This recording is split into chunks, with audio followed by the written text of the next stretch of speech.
else. there's, Oh there's man. so many people requesting to see what's going on. Yeah. This Instagram thing is not a piece of cake for anyone, man. It's just so difficult to get used to that. You should have seen me and Kane Williamson the other day. It was 25 minutes. He's never used Instagram live. Yeah. I can imagine. I think Rohit for Nadal the other day were like an hour trying to work out how they could talk to each other on this. Yeah. It's awesome. What's been happening? Yeah, not much, Davey. Just we're under an immense strict lockdown. Yep. So been just home for the past 40, 45 days now. Sitting home doing not much actually. Just doing live chats with people who I know the best. Mate, it's been exactly the same here. It's been very challenging. It's bizarre. Like very often you can't play like cricket. Like if you get dropped, okay, you understand. But like to be told by the government you can't leave your house, you have to stay indoors. You got to, work out how to survive. It's totally bizarre. But everyone's in the same situation. It's crazy. But at least I read in the news today, Australia is easing the lockdown a little bit, where you can go to restaurants, cafes, and you can still go outdoors. Here we can't even go outdoors except buying groceries, which to me is a bit strange right now. That's because crazy. I have no idea what to buy in groceries. No idea. I was just reading, and I apologise to all the Indian fans there, but alcohol has got a surcharge now, big time in India, and they're going to deliver to people's houses. Yeah, you saw what happened the first day when they opened the liquor shops here. Oh, jeez. Went crazy, man. People were queuing up. There was about 2 kilometers, big queue, people waiting for people to buy alcohol, and they shut it in 1 day's time because it's crazy because so many people are out on the roads, and there are chances people might get infected because of that. Yeah, no, exactly. And I know people who haven't travelled to India wouldn't understand that some places are a dry state, and you actually have to apply for a certificate to actually drink alcohol. Yeah, absolutely, man. How's the family? Family good? Family good. How's Ritika and Ara? Yeah, they're good, man. They're chilling. They're home. They're happy to have me home. So that's good. I got to spend my birthday, which was a couple of weeks back, with them at home. That's beautiful. Yeah, never been around on my birthday as well with them. So finally got to stay home with them, spend some time with them, which was good. And I think that's something that a lot of people don't understand, that if you have family or not, you actually miss a lot of different things that, whether it's weddings or birthdays or even Mother's Day. This is my first time home for Mother's Day in a long time. Yeah. They're little things that we miss. Yeah, absolutely, man. Being with the family is so important. Sometimes it's hard to explain when we are out there playing that family is so important for us, because when we grow up in India, it's actually like that. When we grow up, we say cricket is life. Yeah. But there's so much beyond that. Your cricket finishes when you're 38, 39. I don't know when you finish, but I'll certainly finish before that. But so there's actually much more than that. When you get married, when you have family, you realize the importance of that a lot more. When you are definitely. When you're single, when you're just playing, you don't think about that much. But now being with them, spending so much time with them, I realize how important it is. And they need us more than anything else. They need our support. They need us to be around to make sure that they are comforted as well. I'm sure it's the same with you. Yeah, you've got 3 beautiful daughters, and you've got a beautiful wife, and I'm pretty sure it's so hard for Candice to be without you managing 3 kids. I know we have only one right now, and I know how difficult it is for Ritika when I'm not around. So I can't even imagine how it is like for Candice. Yeah, look, it obviously has its challenges, but I think the best thing for us is I look at the Ashes for myself. Coming home, I always had a smile on my face because you got your family there. It was good. Yeah, It's a blessing. It's a blessing. Yeah, it's beautiful, man. But as we say this time at the moment, we'll be playing over there. We're playing IPL. I do have a couple of questions for you though. I go back to I think was it 2014. I want you to explain to me as a captain of a franchise. You lose five in a row. How do you motivate the guys to come back from five in a row, and then you turn around and win seven out of the next nine, and then you win the whole thing? That was pretty tough. I remember we were going through really tough times. We were facing a lot of pressure from the spectators. You know how people in India, especially in Mumbai, they're quite passionate about cricket over here. And then the franchisee as well. Our franchisee owners, they're quite passionate as well about the game. So there was a lot of pressure. I still remember we were in Dubai for the first 5 games, and then we had head back to India. The 5 games in Dubai, we lost all the games, and then luckily for me, I had Ponting around the team. I'm sure no better person than you to explain that or to understand that, because you know what impactful person he is when he's around the group. Yeah, definitely. I was watching your the series on Amazon, the test. Yeah. And he was around with you guys during the World Cup, and I could think back and start imagining how he was. He was pretty much the same. Motivating the youngsters around the guys, just feeling one of us, not the coaching staff. So he was doing the same things, and more than one good thing that stuck out was about Ponting was he was only going to go and talk to the younger guys. He was not worried so much about the senior players in the squad. He was trying to make sure that all the youngsters in the squad are very well, staying in that mental zone and not worrying about anything else. They were his idea was to make sure that the youngsters don't drift away so much. Yeah. I'm sure the senior guys will take care of itself, but it's the younger guys who I need to look after, and that's what he exactly did. And from once we returned to Mumbai, things changed. I remember he gave us that pep talk in Mumbai once we came to Mumbai, and everything changed around that. Yeah, that's good. I think you hit the nail on the head. He's a very passionate guy, and he'll always leave it upon the senior players to understand what they do, because you can't change guys who have been playing for 5 to 10 years international cricket. He's played it, he's lived it, and now he's coaching it. It's about the younger guys coming along with the experienced players to say, hey, there's always hope and belief, and that's one thing I think the same as with having Sachin around, or whether it's I think Viru with me at Delhi, having these guys around, it's a bit of an energy boost for younger guys, and the same with you coming into an Indian cricket team with all those superstars, and I came in at the same time. I was like, wow, I can't believe I'm actually playing with these guys now.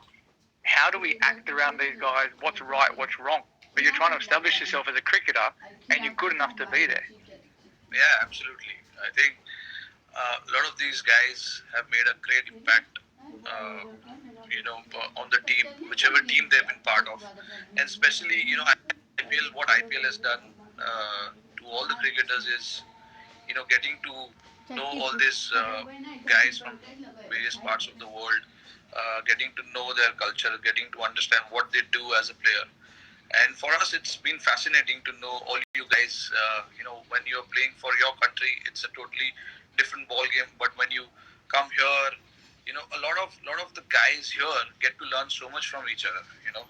Because they watch you guys, and they see you prepare yourself before the game, what you like to do, what you don't like to do, how much time you spend in the gym, and things like that. So it's IPL in a way has done wonders to world cricket, not just Indian cricket, but also to many other guys, many other cricketers in the world. Oh, one thing I did notice when I came to the IPL my first time, how much cricket balls you Indian cricketers hit. Like so many balls, and like I know here Yeah, we probably get a good half an hour to an hour of throwdowns, but the resources you have with guys available to net bowl to you, I could yeah, spend 6 hours there. yeah. Because I mean, IPL, the tournament itself is very well planned, and all this franchisee, they take this 2 months very seriously because they want to win this championship. So I'm sure all the franchisee they start preparing well before the tournament starts, and that includes all these things: managing net bowlers, managing the practice facilities, getting your players to come, to the city a lot earlier than the tournament starts. So those things, I think, I don't know about Sunrisers, but Mumbai has done that pretty well in the last few years. They've gotten their players quite early, and there's a little 10 days camp that we try and held before the tournament starts. So just for the newer guys to get used to the staff, the players as well. So it's very important. Uh, I when IPL started, I played for that city, Hyderabad, but it's a different name now. But the city is the same. I remember how passionate people are in Hyderabad as well. Yep. I remember we were playing the finals last year, CSK and Mumbai, and Yep. they were going berserk, shouting "Sunrisers," the Orange Army, which was which shows people there are quite supportive and they get behind their team, which was amazing to see. It's something that doesn't happen every time, but it was great to see, and there were orange jerseys in the stadiums, which was good. It's quite It a is. passionate city to be part of. And I think the reasoning behind that as well is because someone called Rohit Sharma took a hat trick and scored 100 for Deccan against Mumbai. Yeah. I can't believe that, man. I seriously cannot believe I took a hat trick against Mumbai when I was playing for Hyderabad. Just, I don't even remember how I used to bowl them. It's just unfortunate. I got a finger injury and then I cannot grip the ball properly. Yeah. So I stopped it. And these days, it's better to stay away from bowling. Well, it still remains you're the only Indian, and I think Shane Watson's the only international player to do that. Oh, shit. If I think of it now, it's quite embarrassing, man, that I took a hat trick. Oh, It surprised me when I saw it. I was like, couldn't remember last time you ever bowled. And they're decent batters as well. I remember first one was JP Dumini. Second one LBW or court? it was caught behind, leg side. Gilly was wicket keeping. I took a great catch. And then the second one was Abhishek Nair. Third one was Harbhajan Singh. I'm pretty sure that he underestimated me. He just wanted to come and swing the bat. But he missed it. But clean bowl. Was that when you guys won in South Africa? Yeah, 2009. Yeah. I remember. I used to bowl a lot back then. I used to bowl a lot. I wanted to ask you the same thing. If you remember, we played under 19 together when you guys toured India. I think Usman was captain. Usman or Moses Henrik. I don't remember. Either one was leading the side. Yeah. And you were a middle order batsman. You used to bat at 6 or 7, if I'm not wrong. And you used to bowl a handy leg spinner. And a gun fielder, that I know. I still remember that. How did that transition happen for you, though? When you started opening the batting, now dominating all 3 formats? That's where someone asked me the other day, where's my favourite place to play in India? And I say the most picturesque place is Dharamshala. Yeah. And I remember vividly playing there.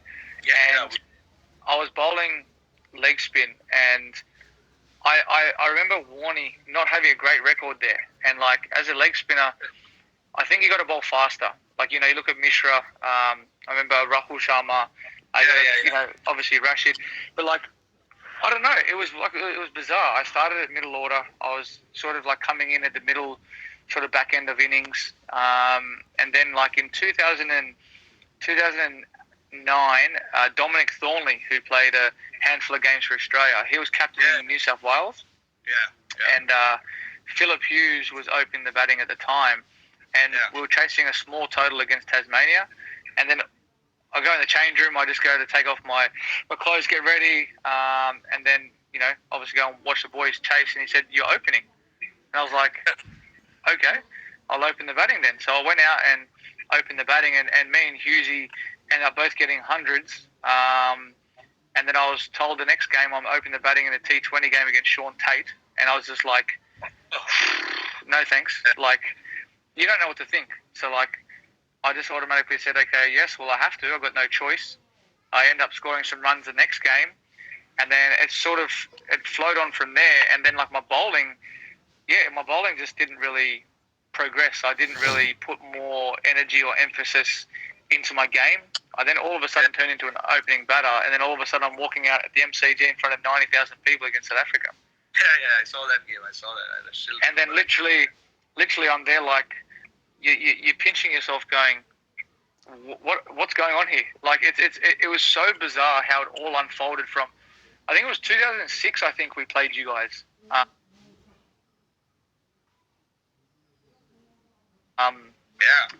India. And I think it was 2006 or 5. Yeah, it was one of them, and like it was crazy. Like I was like, man, the ball's spinning so much. How can you ever play here? Like, and then I'm thinking nowadays, all right, if I go back to India, I want to bat in the middle because it spins conventionally. Open the batting with a new ball, man. Yeah, you never know which one is turning, which one is coming in. It's crazy. Like so second innings I find like so tough because obviously Ash has got good control where he goes over the ball, but as a batsman, people don't realise you can't see that far down the wicket where he's actually, if he's going like this or if he's going like that. It's very difficult. And with the new ball and it's skidding on, that's why I bet you would have hated facing Harenga Harath.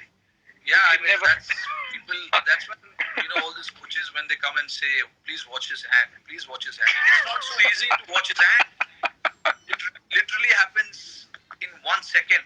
He releases, the bowler releases the ball literally within a second, and it's very hard to judge where, and these days the bowlers are very smart. They don't try and release the ball through the seam, like except the test matches where all the conventional spinners, they bowl with the seam, but in limited overs, they don't. And in India, the problem is even the spinners, when the ball gets so roughed up, you don't see the seam so clearly.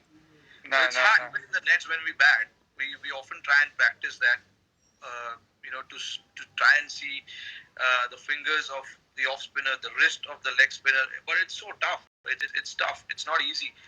Yes, in the textbook, it says that you have to always watch the bowler's hand, but it's not so easy, man. Especially guys like Rashid Khan and all. I mean, it's so fast. It's actually so quick. You can't even watch what he's trying to do. You've almost got to like. It's hard to describe to people. Like, if you're playing 2020 cricket white ball, you think, okay, it's probably going to slide on in the first 6. But with a finger spinner who can actually turn it both ways, you can only play on line. So like, if you're surviving, you're trying to get off strike. If you're not, and you're, I don't know, I remember, I think it was Livingston started slog sweeping Rashid in Jaipur, and he got a hold of him.